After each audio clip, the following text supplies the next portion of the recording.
Blog Talk Radio.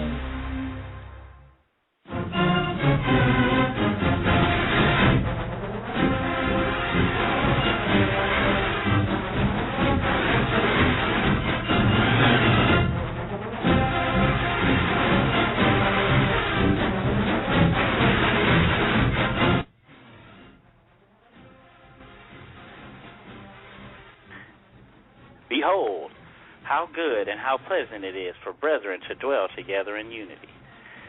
This is the 90 Degree Show, brought to you by the Marching Podcast and Blog Talk Radio.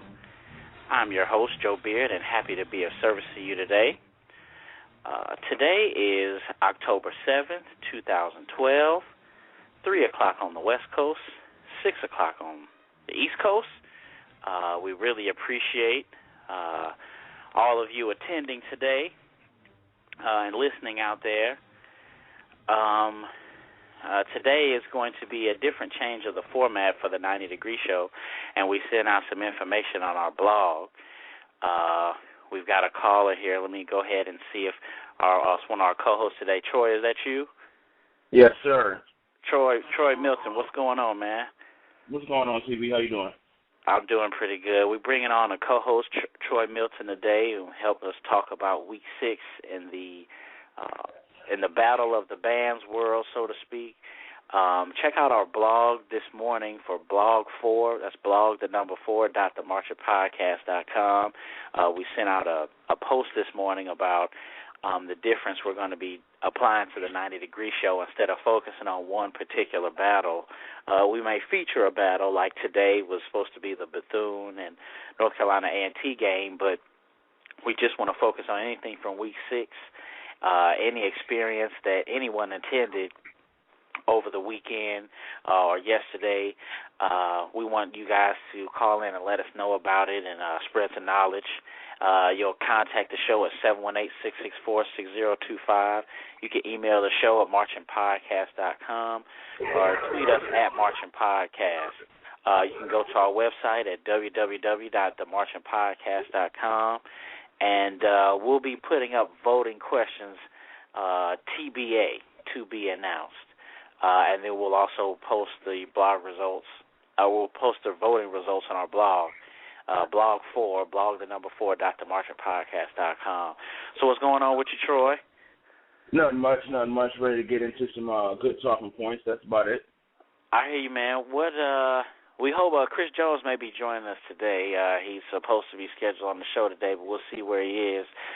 Week 6 is over now. Another successful week in college football. I've seen some videos from our man Garrett Edgerson and, of course, Bandhead with Gerald Howard.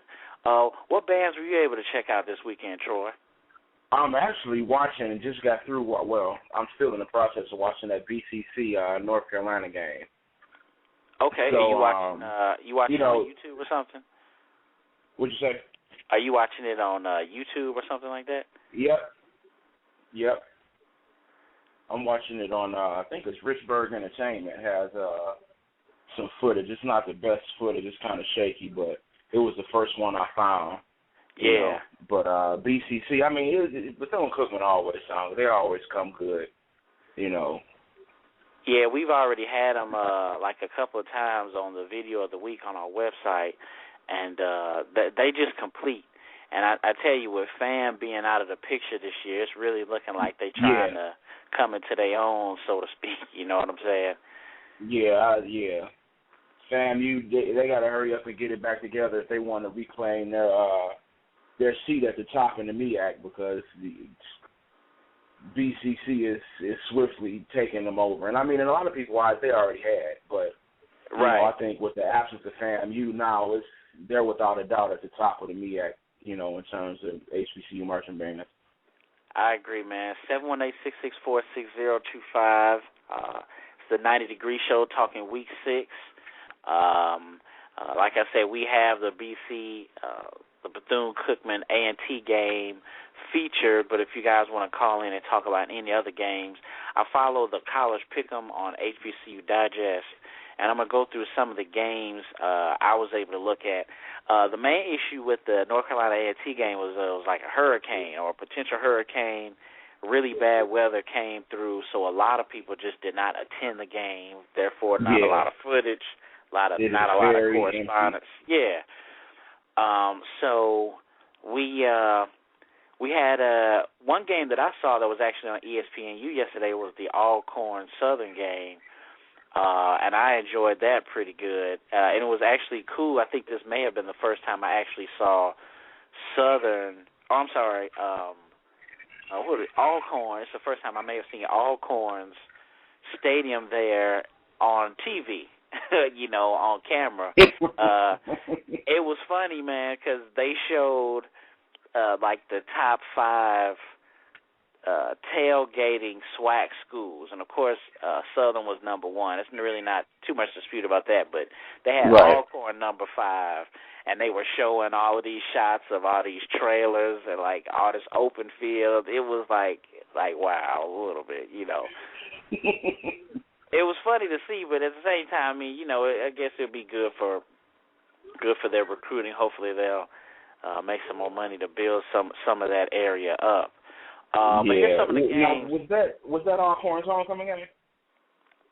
I'm not sure. I don't believe it was. I'm not sure if they would schedule Southern for their homecoming, but the game had a really good turnout, for the stadium, and it turned out to be a really, really good game. Also, on a side note about Alcorn, they were actually on Outside the Lines for ESPN, and not this week, but maybe last week, just talking about them hiring the white coach and being in the area, and they had the president, I guess Christopher Brown, I believe his name is. They had him on there, and it was funny because he was talking about changing the attitude or the face of Alcorn being a black college, and he kind of said that he was changing that, but then he was like, check this transcript, so we don't really know. But it was a good game for Alcorn. I'm just run through some of these games right quick, Troy. Alabama State, Texas Southern, Norfolk State, Delaware State, Shaw, Fayetteville State, Elizabeth City, Virginia State. You have Virginia Union and Lincoln, Pennsylvania. West Virginia State played West Liberty, but never mind that game. Alabama A&M and Mississippi Valley. Stillman and Benedict, South Carolina State and North Carolina Central, Miles and Clark Atlanta, Winston-Salem and Johnson C. Smith, Poe Johnson C. Smith. That turned out to be a massacre. Hopefully the band was a little bit better. Alabama State and Lane, Fort Valley State, Kentucky State, Southern and Alcorn, Tuskegee and Morehouse, Bethune, A&T, Prairie View, A&M, and Grambling, UAP and Jackson State, and we lost that game. I ain't even going to go into that. Morgan State and Savannah State. I think that's all the ones. So if anybody attended any of those games or any of Ballad of Bands, call us. We got a caller in from the 504 area code. Go ahead and give us your name, caller, and let us know your experience this weekend. The Edge one is back on the line. Oh, what's up, man? What's going on? This is Gary. How you doing, man? I'm good. That's cool, man. So, how was the S this weekend? Oh, it was pretty dominating. I should say that. That's the words that come to mind. Dominating. Yeah, I saw. It actually was Alcorn's homecoming. Oh, okay. That's what I thought. And the reason I asked because I seen some footage earlier in the week of their practice, and it was, talking about their homecoming practice. And the show, what they were practicing in the band room it was all Jackson State. Oh, it was all old Jackson State music. And I was like, is this really gonna be their homecoming show? I mean, every single tune from night by night. I mean, it was embarrassing, and it sounded awful. And I'm like, man, if they're playing Southern this week, this is just gonna be a bloodbath. I'm in the process of uploading their halftime show right now. Okay. And was it all featuring Jackson State music? Basically, yeah. Everything you heard earlier, it was like that. You would think it was Jackson State. Wow, that's a trip, man. Because I watched the Edge has got some stuff up there now, and I watched the first video you had, and it definitely was like an old school jam fest. It started out like old school R&B, and we recognized a lot of the songs. And I haven't known Alcorn to start off like that, especially at the end of the game. 718-664-6025, the 90 Degree Show, talking week 6. Any game that you're at, please call in and let us know. So, actually, how did they sound, Edge? I mean, how did Alcorn? Well, I saw some of the stuff on ESPNU, but how did you think the actual sound from both lands were? To be true to Alcorn, I'm sorry, but it was horrible. I mean, it wasn't that horrible, but it was horrible enough to be horrible. To make me, I shook my head after every song they played. After every song they played, I shook my head. All you heard is hanging over, hanging over, hanging over, hanging over. That's all it was. Yeah, I wish I would have took a note about the song that I heard, but it was real cool R&B song.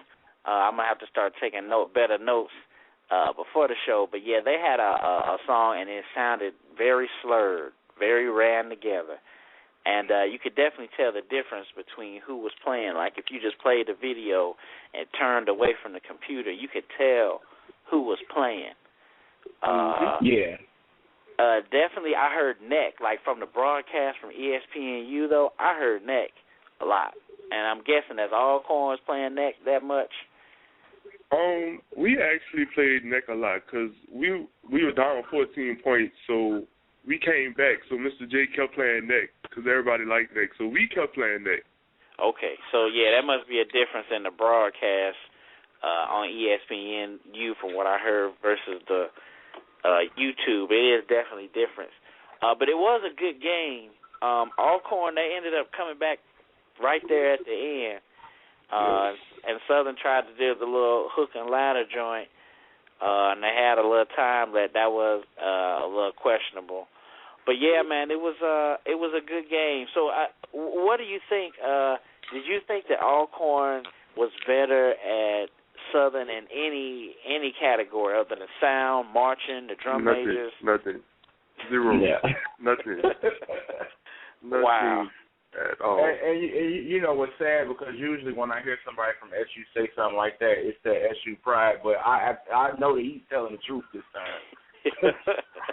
If you watch, you'll be like, huh? Really? Yeah. Really. Just from what I heard in the band practice this week, I mean, they sound horrible. And I was sitting in the band room running through the field show. And just to give you a clip, Joe, of what they were playing in this practice going up in the homecoming, it was the field show. It was Nights by Night, Rub You the Right Way, Under Pressure, My Boo, and No Crime. I mean, all of those are old Jackson State throwbacks. Wow. I mean, really? Yeah, that is. I mean, that is surprising, especially knowing that the game was actually going to be nationally televised, especially in the midst of our conversation that we had talking about the dissolving of the Capital City Classic in the first place. But they don't have a different band director there or anything, do they? They got Murray from Jackson State. Okay. Jackson State last couple of years. Okay. We have a call from the 601 area code.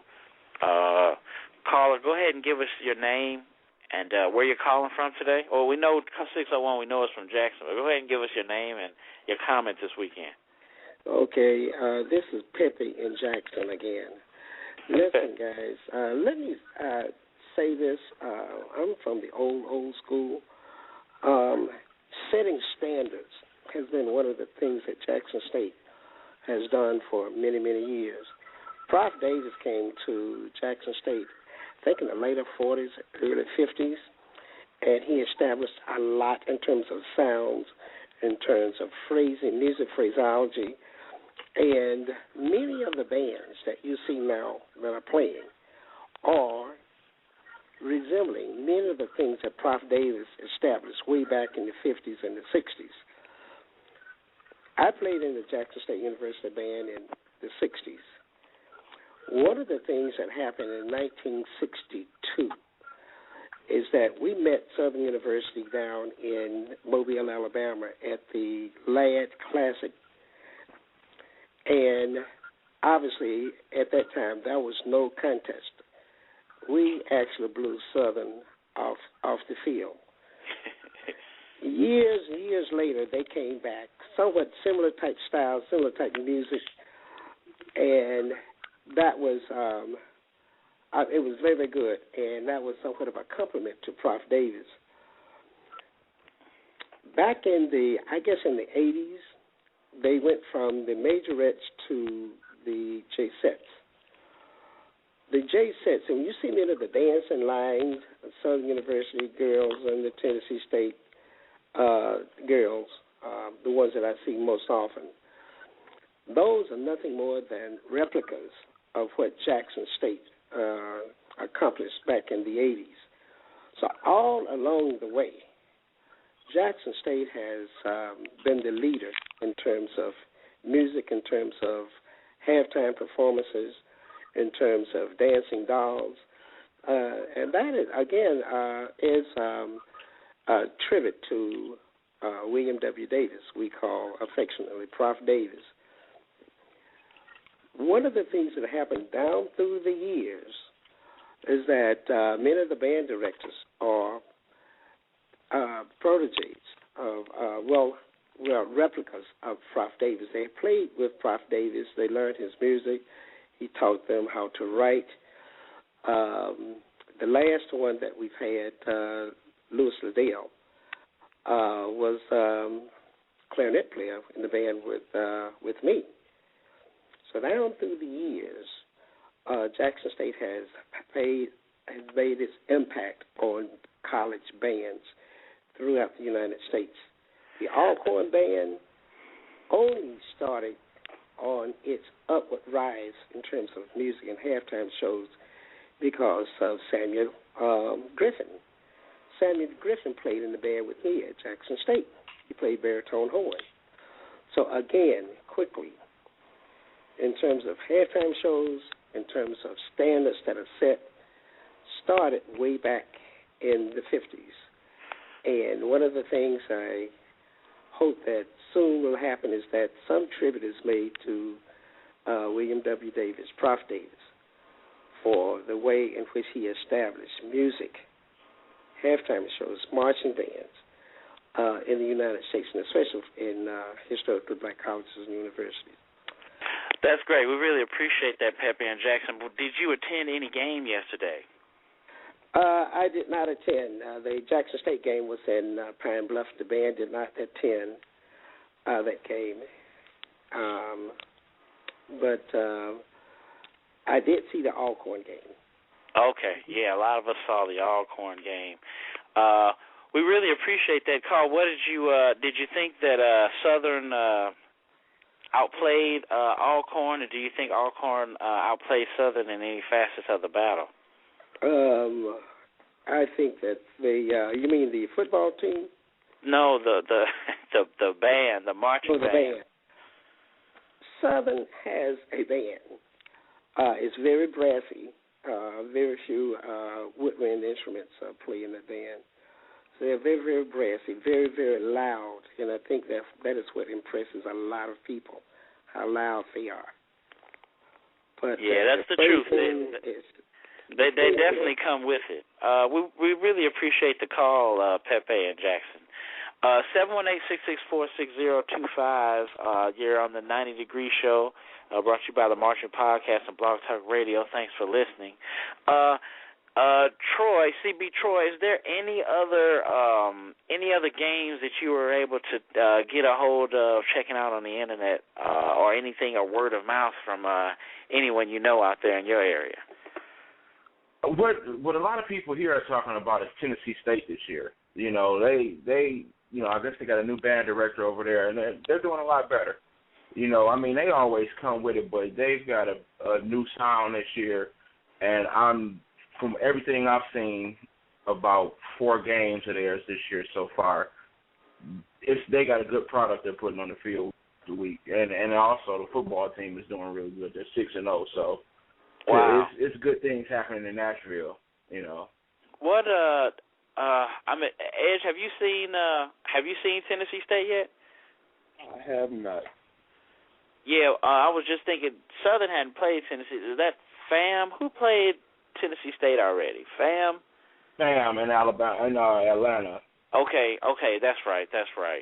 How is Tennessee State? I know they've had, we've had them actually on the website for the video of the week, their halftime show, and Maurice Bailey, one of the guys who helps out with the show, and he was one of our guests for his trumpet clinic in Jackson. He said that it's one of the best bands that he's seen in some years. Is there anything that jumps out about you, Troy, about them and their band, Troy? They're playing with a lot. Tennessee State has always had, in my opinion, a clean sound, but they're playing with a lot more energy, and they got a little more soul and funk. That's what they used to lack, in my opinion. You know, they were always clean, but they never really had that funk factor. You know, it seems like they got it this year. They even overhauled the Sophisticated Ladies, the dancing squad. Now, they're truly a ripoff of the J-Sets now with the boots and everything, but, I mean, they just got an all-around better product. You know, the drills are looking better. You know, they always look like crap on the field to me. This year, they're even drilling better.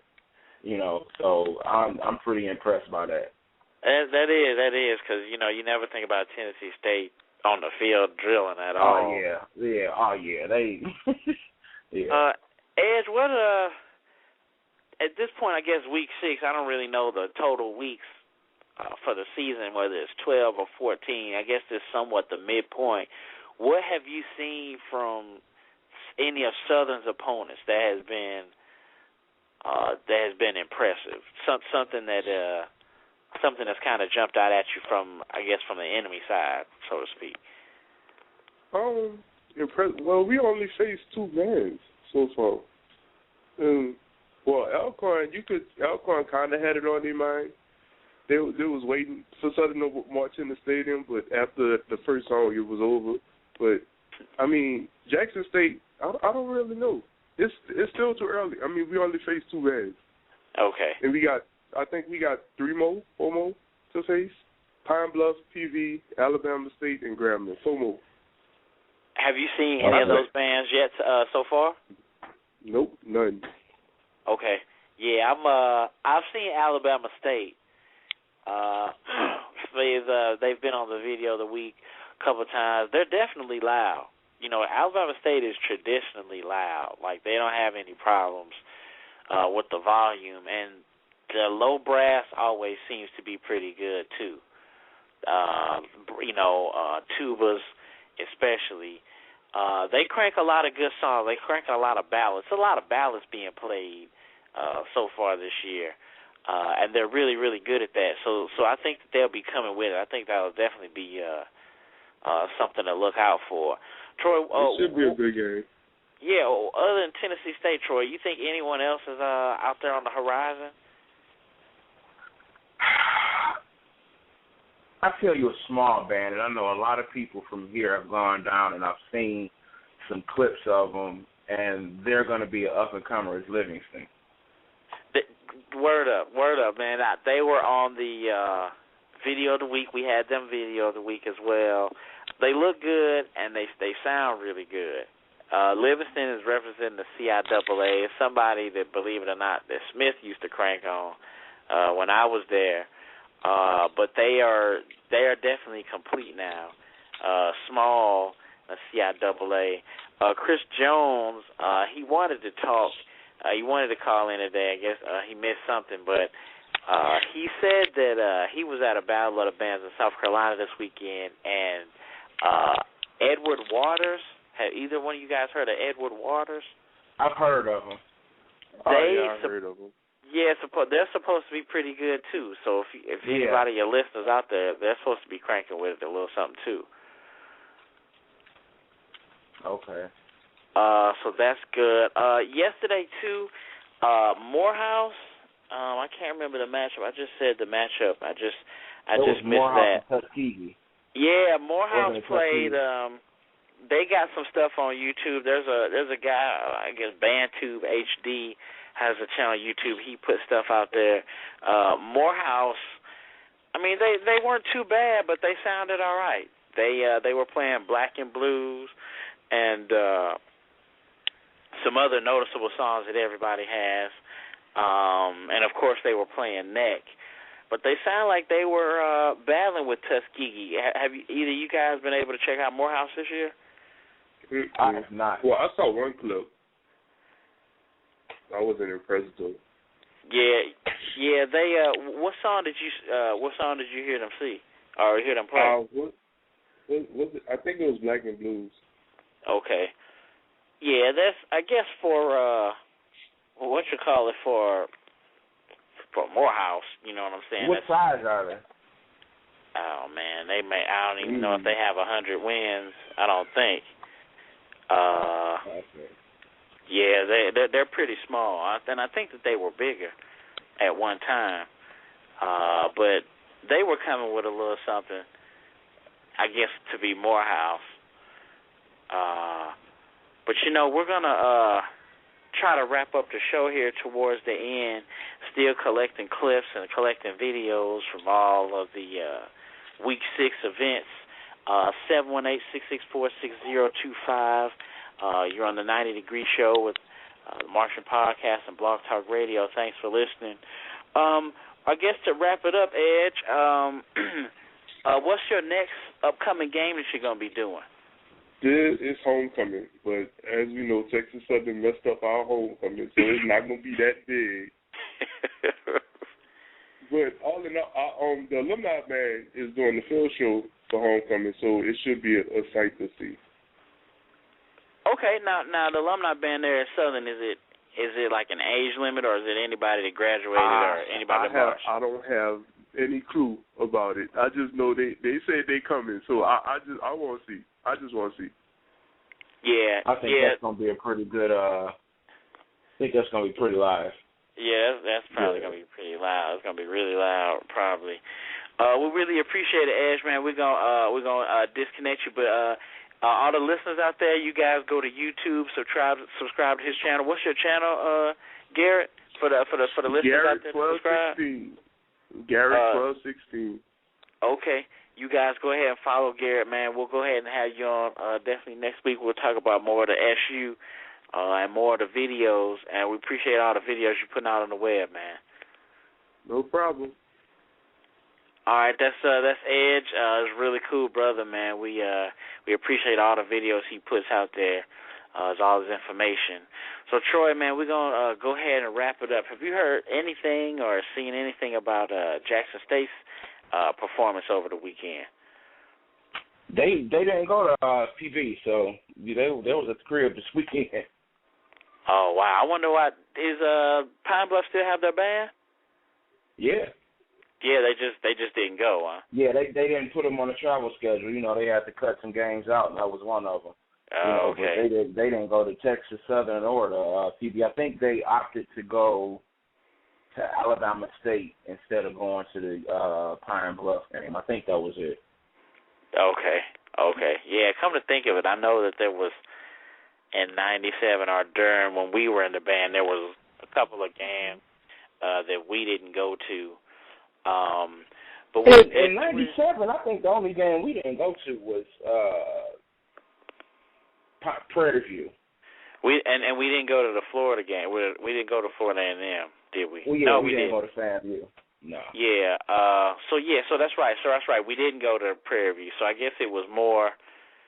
We actually did probably attend more games.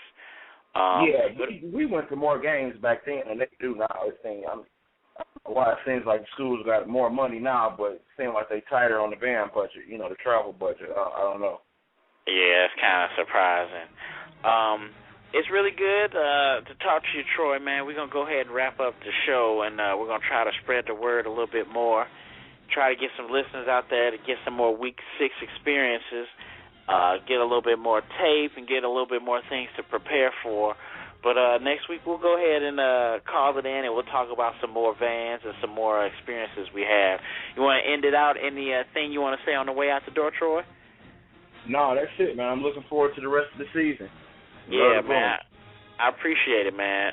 We want to thank Troy, appreciate his time. We want to thank Guy first and foremost. Check out the website, themarchingpodcast.com. Like us on Facebook. Follow us on Twitter. Thanks to you for listening. And remember, the eye is a better pupil and more willing than the ear. Advice may be misleading, but examples are always clear. Thanks again, and see you next time.